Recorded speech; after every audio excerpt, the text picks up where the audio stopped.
Boa noite, presidente.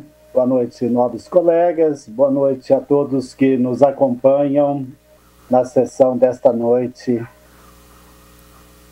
É muito bom poder usar a palavra, falar um pouquinho do Brasil hoje, né?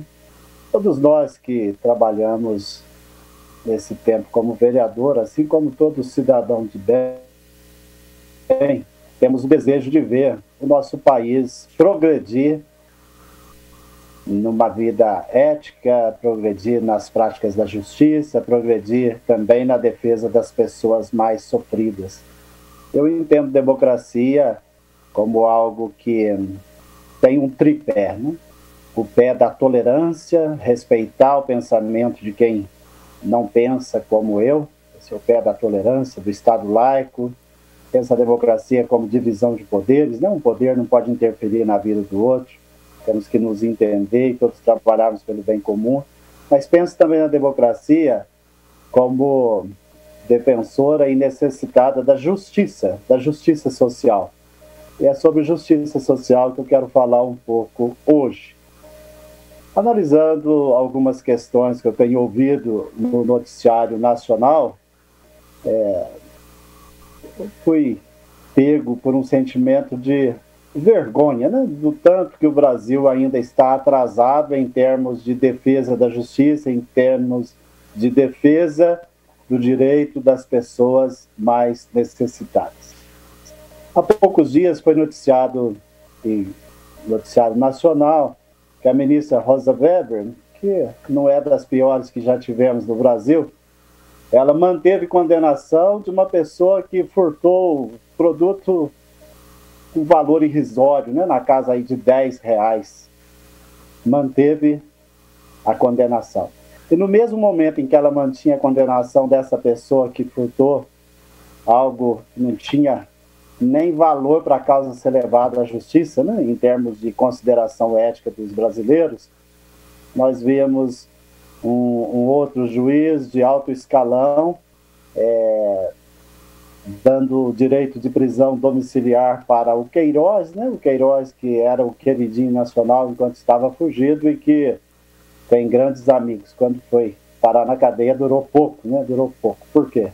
Porque ele tem uma estrutura de poder que o protege e ele já ganhou o direito de ir para casa e a alegação básica do juiz é que ele corria risco nesse contexto de Covid-19. Enquanto isso, nós temos nas cadeias do Brasil centenas de milhares de pessoas que poderiam muito bem ir para casa nesse tempo de Covid-19, mas que nenhum juiz está olhando por eles, né? Então isso envergonha muito o nosso país, envergonha muito. Nós não podemos ficar quietos diante disso, porque enquanto não aumentar a sensibilidade social para uma justiça fundamentada em valores éticos comuns no Brasil, nós não vamos chegar a lugar nenhum com esse país. Então, enquanto milhares e milhares de pessoas amargam essas prisões, muitas vezes imundas, aí pelo Brasil afora, sem ter o direito de ir para casa e se proteger contra o Covid-19, o Queiroz bateu e voltou, né? Isso é um sinalzinho do que é o Brasil. Estou aqui querendo falar mal dele ou de ninguém, é um sinal, né? Um sinal de como a justiça funciona. Quando olhamos para outros casos, né? Há pouco tempo ainda, o Dias Toffoli, ele condenou um homem à reclusão por mais de 1 ano, porque o homem furtou uma bermuda que valia R$10. Olha só que loucura. Um sujeito furtou uma bermuda que valia R$10, foi pego, teve que devolver a bermuda, a causa dele ainda foi parar na justiça e se arrastou pela justiça fora, né? Primeira instância, segunda instância, recurso, até chegar ao Supremo Tribunal. E lá no Supremo Tribunal, o homem foi condenado a mais de ano de reclusão porque tinha furtado uma bermuda. Sem agredir ninguém, sem nenhuma agressividade, ele cometeu um crime porque furtou uma bermuda no valor de R$10.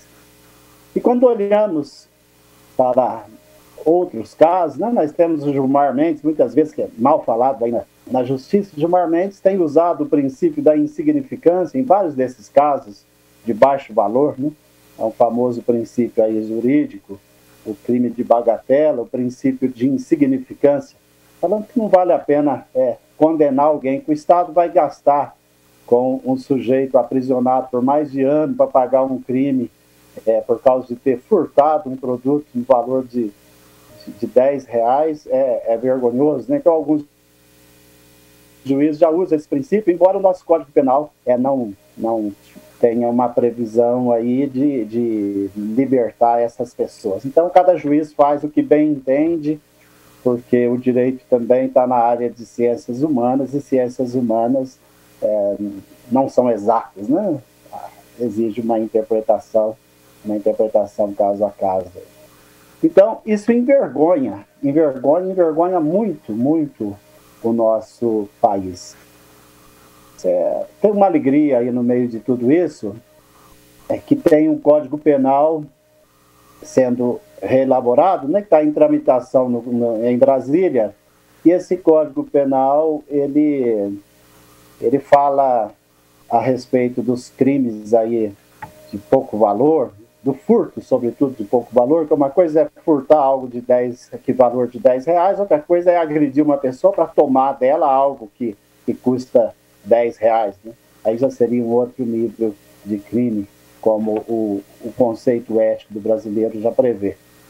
Mas o que está em andamento lá em Brasília, um Código Penal novo, que faz muito tempo que está em tramitação e nunca é aprovado, né? Ele vai trazer algo a respeito disso e espero que ajude os mais pobres nesse sentido. A questão da mínima ofensividade, né? O novo Código Penal prevê uma coisa assim. Ele tenta discernir entre um furto e um roubo, né? Que o furto de um objeto de R$ 10, ele não merece uma condenação, que é diferente de um roubo de um objeto de R$ 10, que pode trazer em si a ofensividade. Para tomar algo de R$ 10 de alguém, nós podemos machucar esse alguém. Então, o novo código pode nos ajudar. O novo código, se aprovado for como ele está até o momento, ele fala de reduzidíssimo grau de reprovabilidade, né? Ou seja, as pessoas não reprovam a pessoa que rouba 1 quilo de carne no supermercado. Por mais errado que ela esteja, as pessoas não reprovam, né? A nossa ética comum não reprova, mas a justiça muitas vezes manda para a cadeia esse tipo de pessoa. E isso envergonha muito o nosso país. Assim como a justiça não reprova, por exemplo, uma pessoa que no desespero rouba gasolina de algum carro, mas a justiça não, a nossa ética reprova um policial, por exemplo, que lá no serviço começa a roubar gasolina do carro que ele usa lá para a segurança do povo, né? Então, o novo Código Penal é muito necessário para nós, muito necessário, vai dar celeridade na nossa justiça, para as pessoas não ficarem sofrendo aí, esperando ser julgadas, né? E o novo Código também prevê a inexpressividade da lesão jurídica, né? A questão da pessoa que está passando fome, se roubar 1 quilo de carne no supermercado, é diferente dela invadir a casa de um vizinho pobre e roubar carne na casa do vizinho, né? Então, assim, tornando as coisas mais claras, para que não sobre muito espaço para alguns juízes que parece que não tem berço, né? São poucos, já parece que não tem berço, não tem tradição ética suficiente para julgar com justiça, e não só na frieza da lei, sem interpretar o caso. Há pouco tempo também foi noticiado no Brasil que uma pessoa lá da cidade de Alegrete, no Rio Grande do Sul, entrou na justiça com um pedido de reconhecimento de paternidade no ano de 1956. 1956. Olha, eu estava muito longe de nascer ainda.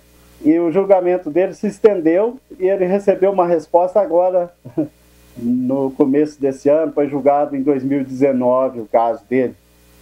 Quando já tinha morrido praticamente todo mundo que estava na contenda, os advogados já tinham morrido, sido trocados e morridos, né? Ou seja, ficou mais de 60 anos esperando uma resposta. Enquanto outros aí que têm poder, que tem gente poderosa por trás, em poucos dias eles conseguem um julgamento. Então precisamos de sonhar com uma Pouso Alegre melhor para termos um Brasil melhor. E aqui em Pouso Alegre nós corremos o risco de praticar o mal de maneira banal, sem perceber. Vamos supor, quando um ônibus não entra lá no cantinho do bairro São Cristóvão, lá para ter como destino o Faisqueira, significa que nós estamos maltratando pessoas pobres, que têm que caminhar, às vezes, mais de 1 quilômetro para tomar um ônibus, porque elas precisam ir ao hospital. Então, nós temos que ajudar a fiscalizar e ouvir mais a população e procurar mais as ruas para entender os sofrimentos que muitas vezes nós impomos às pessoas mais pobres. Para terminar aqui, presidente, nós estamos aí com o decreto necessário, julgo necessário, que limita o número de pessoas usando o transporte público municipal. E qual o problema de injustiça que temos aí? Pessoas que têm dinheiro, embora sendo idosas, elas podem andar no transporte público a qualquer momento. E as pessoas mais pobres ficam na rua andando a pé e correndo mais riscos às vezes ainda. Então, temos que tomar cuidado com as nossas posturas. Muito obrigado, boa noite, Pouso Alegre, boa noite aos colegas. Venha bem.